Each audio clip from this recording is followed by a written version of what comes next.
अस्सलामु अलैकुम वरहमतुल्लाहि वबरकातुहू। K24 न्यूज़ रूम से मैं आपका मेज़बान सलमान अतर कासमी, बीजापुर कर्नाटक से। नाज़रीन, आपसे हमारी अपील है, हमारे चैनल को सब्सक्राइब करें, लाइक करें और बेल आइकन के बटन को ज़रूर दबाएं ताकि आपको हमारी ताज़ा तरीन खबरें मिल जाया करें। नाज़रीन, अहम खबर आपके सामने उत्तर प्रदेश यानी सुबह यूपी से रख रहा हूँ। आप जानते हैं कि उत्तर प्रदेश में इस वक्त योगी जी विराजमान हैं और कानून व्यवस्था का हाल क्या है किसी से ढका छुपा हुआ नहीं।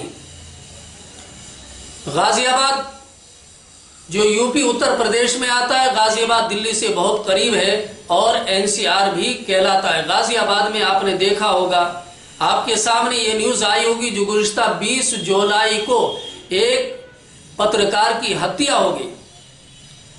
यानी गाजियाबाद में सीसीटीवी में कैद हुई भांजी से छेड़छाड़ की वजह से विरोध करने पर पत्रकार यानी रिपोर्टर को सरेआम गोली मार दी गई, जिसके बाद 5 बदमाश गिरफ्तार। नाज़रीन, गाजियाबाद में इस पत्रकार ने अपनी भांजी के छेड़ने की तहरीर पुलिस को दी थी।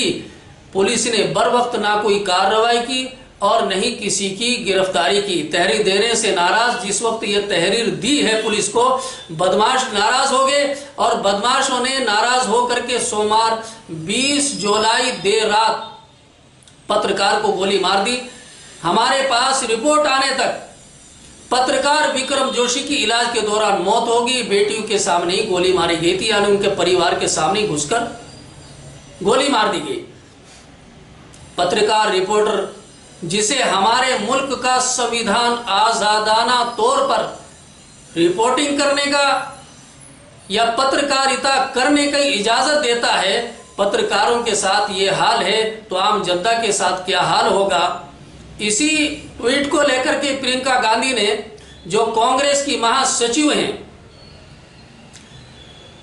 प्रियंका गांधी ने कहा है कि गाजियाबाद एनसीआर में है, यहाँ कानून व्यवस्था का यह हाल है। आप पूरे यूपी में, पूरे उत्तर प्रदेश में कानून व्यवस्था का हाल का अंदाजा इस हादसे पर लगा सकते हैं। एक पत्रकार को इसलिए गोली मार दी गई क्योंकि उन्होंने भांजी के साथ छेड़छाड़ करने की तहरीर पुलिस को दी थी। इसलिए जंगल राज में कोई भी आम जन सुरक्षित नहीं है या आम जन अपने आप को सुरक्षित नहीं समझते हैं। हम फिर यही कहते हैं कि पुलिस कहीं भी हो, अगर बर वक्त कोई कार्रवाई कर ले तो किसी की हिम्मत ना हो कोई किसी की हत्या कर दे। नाज़रीन, एक ताजा खबर और हमारे सामने है। आप जानते हैं कानपुर पुलिस, ये भी उत्तर प्रदेश में ही है और कानपुर पुलिस ऐसी है कि इनकाउंटर करने में सबसे आगे है।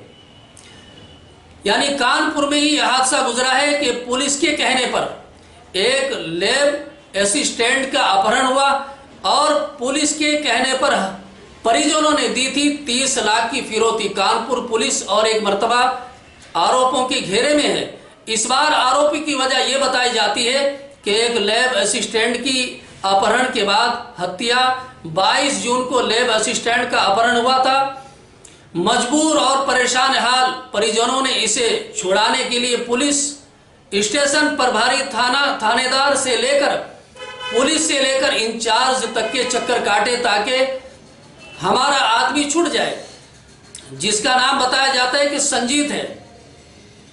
पीड़ित परिवार ने बताया फिरौती देने के बाद हत्या कर दी गई, यानी उनकी फिरौती देने के बाद भी हत्या कर दी गई। परिजनों का आरोप है कि पुलिस ने संजीत को छुड़ाने के लिए फिरौती देने के लिए बोला था। पुलिस के कहने पर परिजनों ने घर, जेवर सब कुछ बेचकर पैसा जमा कर फिरौती दी थी, लेकिन संजीत को ना बचा सकी और संजीत को ना पुलिस छुड़ा पाई और न ही अपराधियों को पकड़ पाई। गुरुवार जुमेरात की रात पुलिस ने कुछ अफराद को पकड़ा, तब लैब असिस्टेंट संजीत यादव की हत्या का खुलासा हुआ। अब आक्रोशित परिजन पुलिस की लापरवाही के कारण हत्या का आरोप लगा रहे हैं। ये हम भी कहना चाहते हैं कि पुलिस हमारे लिए एक सुरक्षा करने का सबसे बड़ा आला है, जो हमारे मुल्क की हिफाजत करती है, मुल्क की जनता की हिफाजत करती है। अगर वो दिल पर कोई बात ले ले तो किसी की कोई हिम्मत नहीं है कि कोई किसी की हत्या कर दे। और फिर ये तो एक पत्रकार है, और वो पत्रकार भी सिर्फ भांजी से छेड़छाड़ पर बदमाश उनकी भांजी की छेड़छाड़ कर रहे, उन्होंने एक तहरीर दी और तहरीर के बाद उनकी हत्या कर दी गई। एक तो अपडेट है, और दूसरा हमारे सामने ये कि कितने पर यानी कि उनको फिरौती देती गई 30 लाख रुपए, और 30 लाख रुपए देने के बाद भी संजीत को मौत के घाट उतार दिया, उनको मार दिया। उसके बाद भी ये खुलासा ना हो पाया कि हत्या का आरोपी कौन है, यानी कि पुलिस में ये केस दर्ज है और पुलिस ने कुछ लोगों को गिरफ्तार किया है। उसके बाद ही संजीत की मौत का मामला सामने आया है। और मिल जाया करें।